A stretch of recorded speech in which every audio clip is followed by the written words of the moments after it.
Alrighty boys, so back on the ice oval build. Got the Exciter 340 here, you can see on the side, and then the Enticer 300 over here. Got them all stripped down. Me and Spark, well mostly Spark, fabricated up the entire tunnel enclosures, guys, and these turned out, I'm talking almost better than Wall Brothers, guys. Look at how nice this turned out. It almost looks like it was meant to be. All it was some donated metal from one of the local fab shops. It's 90 thou thick. But basically the rules say it's got to be within 3 inches of your rear suspension bolt. So we have it actually closer than that, so we're good. And then it says it should be similar in structural material than your tunnel. So it's like twice the size of the thickness of our tunnel.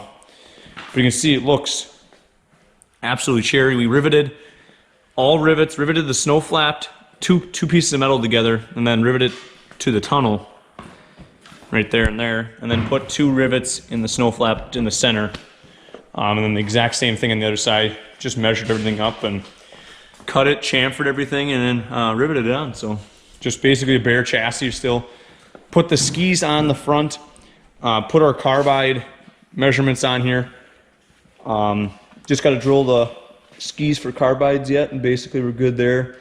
We're gonna do something about the spindles. They got a little bit of slop in them. This one you can see but it's mainly, if you look, it's up in those turnbuckles there. They're just loose. So if we just take the cotter pins out, tighten those up, you'll get rid of a lot of this crap. Possibly the sway bar. And we're thinking about maybe putting, you know what I'm thinking about that sway bar is? It's because it's like a knuckle. We put like a piece in here with a bolt through it. We drill like a flat piece, and then we weld a bolt onto it, and then the thing goes over and put a nut on it. So it just sticks straight out, 2 little studs. Two studs would stick out of here, and then the turnbuckle would just go over it, and you put a nut on it. And then you can adjust it to get your toe right, and it's going to keep your toe the same. Keeps your toe. And then it's going to keep your skis from rattling.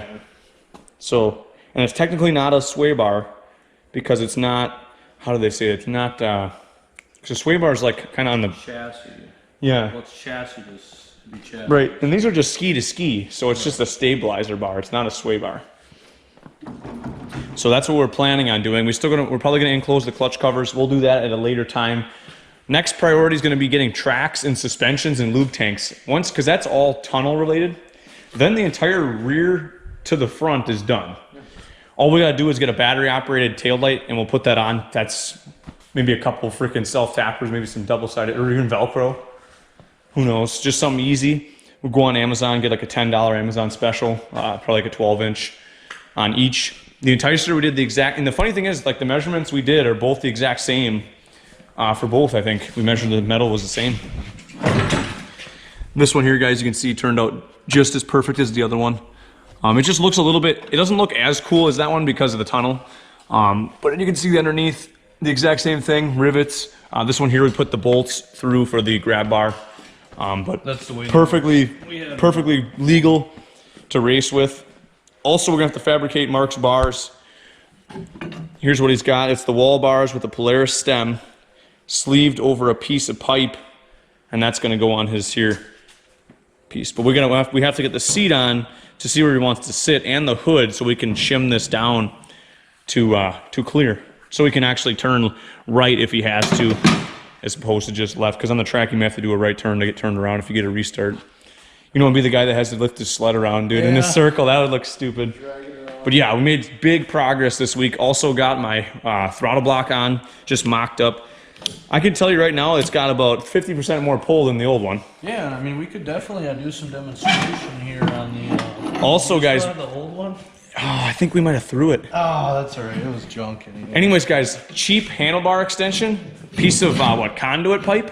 Yeah, electrical. Electrical conduit pipe, guys. Got her bent up. And that's what they had in this sled before, but we bent it closer to a 90 this time. And not kinked. And I can adjust it however far out I want, and then I can move my brake lever.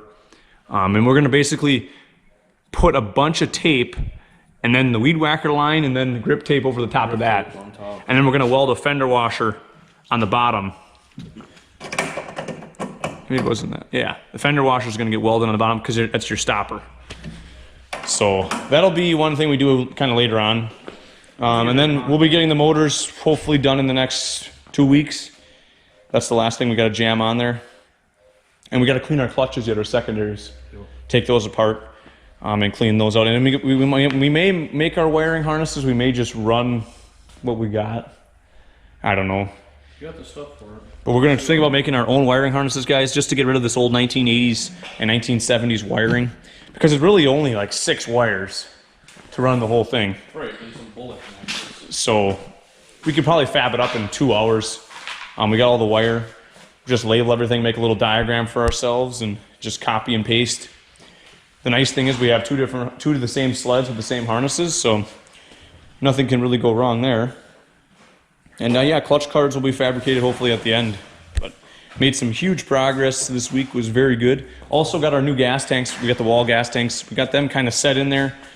They're gonna fit just fine. We just gotta make a strap, and that's no big deal. We could fab that up if we have to, whenever. And then we're thinking about just getting the lube system done next when we put the track and skid in. We got a bunch of studs we bought, but we have a lead on a track that's already studded and clipped that we know is good, so we might just buy that. And then obviously my Enticer we have to stud, so that'll give us good practice putting in a couple, 120 studs or so. But dude, I can't get over, guys, like, just look at the shine coming off that. Beautiful, absolutely beautiful. Get a nice shot of that. But yeah, Wall Brothers I think sells that enclosure for $70. We got it for literally nothing, so did very well. And I'm thinking of getting a set of skis for the front of mine, the North Stars, just to do it the correct way and get these garbage old rotten skis off and just start with a new power plant. We also got, we'll show a video of the spreaders next. We got these super heavy duty ski spreaders we made. Well, in the making. They're in the making. 1/4-inch plate steel. Maybe a little heavy, but at this point, I want rigidity, not going for lightweight billet aluminum. Those guys are charging $225 a set. Ours is going to cost us literally 10, 20 bucks.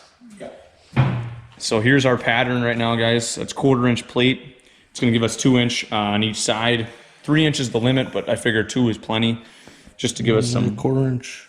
Just to give us some more rigidity. You ain't going to bend this stuff. No. And then we'll paint it whatever. We'll paint it red for the Exciter and blue for the Enticer, so it'll be pretty cool. But yeah, made big progress, big progress.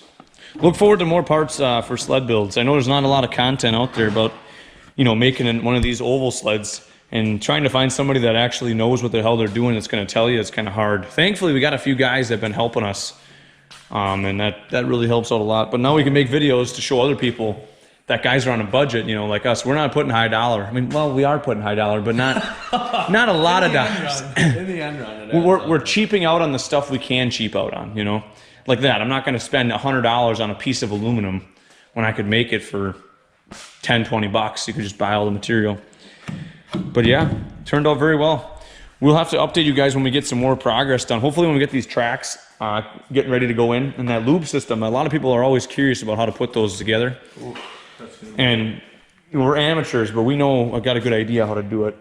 Bought a bunch of cheap fuel line, some restrictors, some fuel pumps, petcocks. We should be good. Ready to full send.